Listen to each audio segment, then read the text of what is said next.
स्वागत है आपका एक बहुत ही शानदार वीडियो में। आज के वीडियो को देखने के बाद आपको दो फायदे होने वाले हैं। पहली बात, भौतिक विज्ञान के 15 बहुत ही महत्वपूर्ण क्वेश्चन जो एग्जाम में आते हैं उन्हें मैं आपको सिखा दूंगा।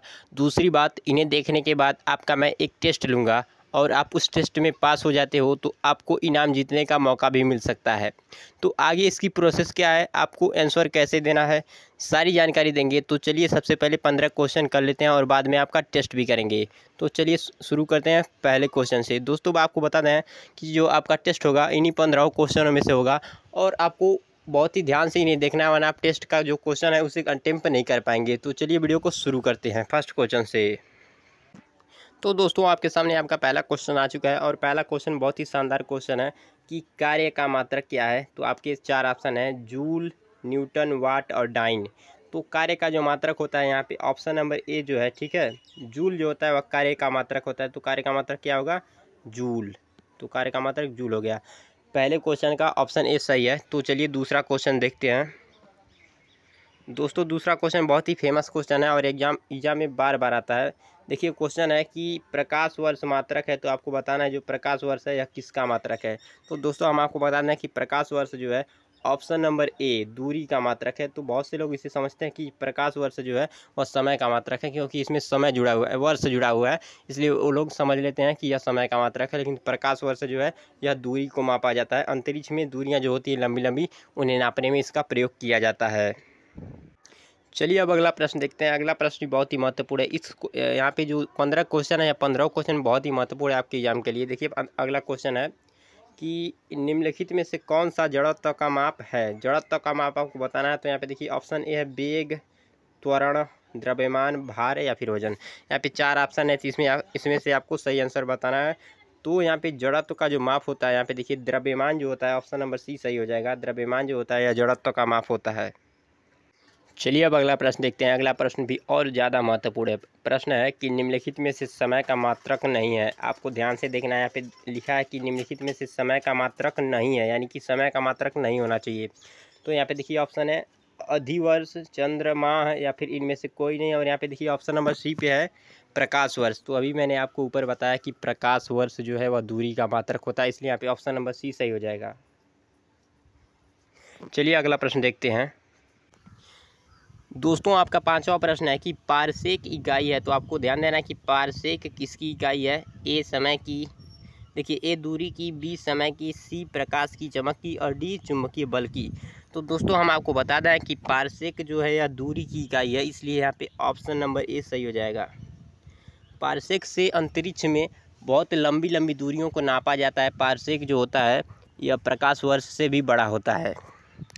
चलिए अब अगला प्रश्न देखते हैं। क्वेश्चन नंबर 6वां। क्वेश्चन नंबर 6ठा है आपका कि क्यूरी, ठीक है, यहाँ पे देखिए शब्द है क्यूरी किसकी इकाई, यानी क्यूरी से क्या नापा जाता है। ए रेडियो एक्टिव धार्मिकता, बी तापक्रम, सी ऊष्मा और डी ऊर्जा। तो आपको बताना है कि क्यूरी से क्या नापा जाता है।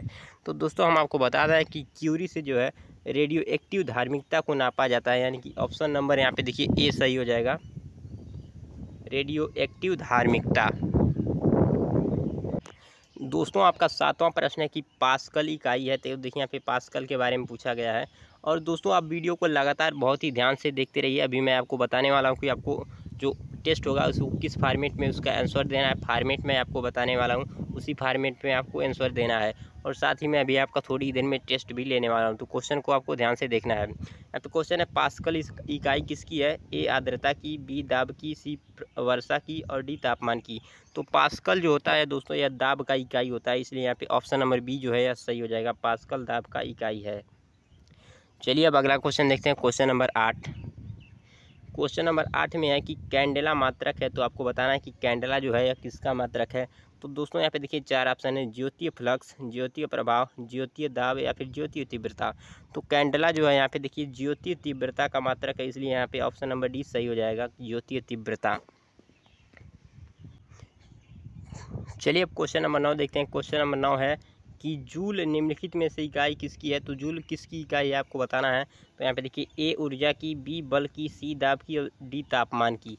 तो जो जूल है यह ऊर्जा का इकाई है, ठीक है। तो देखिए यहाँ पे ऑप्शन नंबर ए सही हो जाएगा, जो जूल है यह ऊर्जा का इकाई है। ऑप्शन नंबर ए सही हो गया। चलिए दोस्तों अब अगला क्वेश्चन देखते हैं। दोस्तों क्वेश्चन नंबर 6 है कि मात्रकों की अंतर्राष्ट्रीय पद्धति कब लागू हुई। बहुत ही महत्वपूर्ण क्वेश्चन है और इसे आपको विशेष ध्यान देना है कि मात्रकों की अंतर्राष्ट्रीय पद्धति कब लागू हुई। तो इसका जो राइट आंसर होने वाला है दोस्तों, यहाँ पे देखिए बी नंबर पे ऑप्शन नंबर 71 1971 जो है, इसमें मात्रकों की एसआई पद्धति, ठीक है, मात्रकों की अंतर्राष्ट्रीय पद्धति लागू हुई थी। आपका अगला प्रश्न से पहले देखिए, यहाँ पे मैं आपको बताने वाला हूँ कि आपका जो आंसर का फॉर्मेट है आपको किस प्रकार से कमेंट में देना है। तो चलिए बता देते हैं, जाना बहुत ही ज़रूरी है और आप इससे गलती करेंगे तो आपका आंसर माने नहीं होगा। तो सबसे पहले चलिए मैं बता देता हूँ कि कैसे करना है। देखिए सबसे पहले आपको लिखना @ फिर यहाँ पे देखिए SAHANI फिर GROUP 99 यानी कि सहानी ग्रुप 99 लिखना है। फिर यहाँ पे ए वाला डैश लगा देना है और डैश लगाने के बाद यहाँ पे आपको आंसर लिखना है ANS और यहाँ पे क्वेश्चन नंबर 1 का, ठीक है। आंसर 1 लिखने के बाद आपका जो आंसर रहेगा, जैसे मान लीजिए यहाँ पे आंसर अगर पास्कल हो तो पास्कल लिख दिया, आपका जो भी आंसर होगा उसको लिख देना। फिर यहाँ पे देखिए इसके आगे फिर स्पेस लगा के यहाँ पे आंसर नंबर 2 करके दूसरा क्वेश्चन का आंसर भी लिख देना इसी प्रकार से, ठीक है। तो दोस्तों अगर आप इसमें थोड़ी सी मिस्टेक भी कर देते हैं तो मैं मान लूँगा कि आपका क्वेश्चन सही होगा, पर आपको बहुत ही ध्यान से इसको टाइप करना है। चलिए अब आगे का क्वेश्चन देखते हैं और उसके बाद टेस्ट लगाते हैं। क्वेश्चन नंबर 11 है कि हर्ट्ज HZ जो होता है क्या मापने की यूनिटी है। तो यूनिट किसका है, यह हर्ट्ज। तो देखिए यहाँ पे देखिए तरंग दैर्ध्य है, तरंगों की स्पष्टता है, तरंगों की तीव्रता है और तरंगों की आवृत्ति है। तो हर्ट्ज जो होता है यह तरंगों की आवृत्ति, ऑप्शन नंबर डी सही हो जाएगा, इसे मापने में काम आता है। आपका 12वां प्रश्न बहुत ही महत्वपूर्ण प्रश्न है कि विद्युत मात्रा की इकाई है। यह एग्जाम में बहुत बार पूछा जाता है, विद्युत मात्रा की इकाई क्या है। तो यहाँ पे देखिए ऑप्शन एम्पियर, ओम, वोल्ट, कूलम्ब। तो इसका जो राइट आंसर हो जाएगा विद्युत मात्रा की जो इकाई है यहाँ पे ऑप्शन नंबर ए एम्पियर से नापा जाता है विद्युत को। ऑप्शन नंबर ए सही हो जाएगा 12वें क्वेश्चन का। चलिए 13वां क्वेश्चन देखते हैं और दोस्तों हम लोग धीरे धीरे यहाँ पे इसकी समाप्ति की तरफ बढ़ रहे हैं, तो आपको क्वेश्चन को और भी ध्यान से देखना है, कहीं आपका कोई भी क्वेश्चन मिस ना हो जाए। देखिए एसआई पद्धति में लेंस की शक्ति की इकाई क्या होती है एसआई पद्धति में, ठीक है। एसआई पद्धति में आपको लेंस की शक्ति का इकाई बताना है। तो यहाँ पे देखिए वाट है, डायोप्टर है, ओप्टर है और मीटर है। तो एसआई पद्धति में जो लेंस की क्षमता होती है इसे नापने के लिए यहाँ पे देखिए ऑप्शन नंबर बी डायोप्टर का प्रयोग किया जाता है। ऑप्शन नंबर बी सही हो जाएगा। अब यहाँ पे 14वां क्वेश्चन है। 14वां क्वेश्चन बहुत ही महत्वपूर्ण क्वेश्चन है कि डेसिबल, देखिए डेसिबल किसे नापने के लिए प्रयोग में लाया जाता है। डेसिबल के बारे में पूछा गया है। तो डेसिबल जो है दोस्तों यहाँ पे देखिए ऑप्शन नंबर 4 नहीं, ऑप्शन नंबर 3 हो जाएगा, वातावरण में ध्वनि। देखिए ऑप्शन नंबर सी सही हो जाएगा, वातावरण में ध्वनि की तीव्रता को मापने के लिए डेसिबल का प्रयोग किया जाता है। अब इसके बाद देखिए 15वां क्वेश्चन है और इसके बाद हम लोग करने वाले हैं टेस्ट। देखिए यहाँ पे 15वां क्वेश्चन है, यहाँ पे 15वां क्वेश्चन है कि एम्पियर नापने की इकाई है, जो यानी कि एम्पियर जो है किसे नापने की इकाई है। ये वाला क्वेश्चन मैंने आपको ऊपर बताया, तो इसका आंसर जो हो जाएगा देखिए यहाँ पे एम्पियर जो है करंट को नापने की इकाई है। ऑप्शन नंबर बी सही। अब चलिए देखें यहाँ पे टेस्ट का क्वेश्चन आ गया है। तो यहाँ पे आपको दोनों क्वेश्चनों का टेस्ट का जो है आंसर देना है और उसके बाद इसके बदले में आपको इनाम मिलेगा अगर आपका आंसर सही हो जाता है। तो चलिए देखते हैं कि दोनों क्वेश्चन कौन कौन से हैं। आपका टेस्ट का पहला क्वेश्चन है कि मात्रकों की अंतर्राष्ट्रीय पद्धति कब लागू हुई।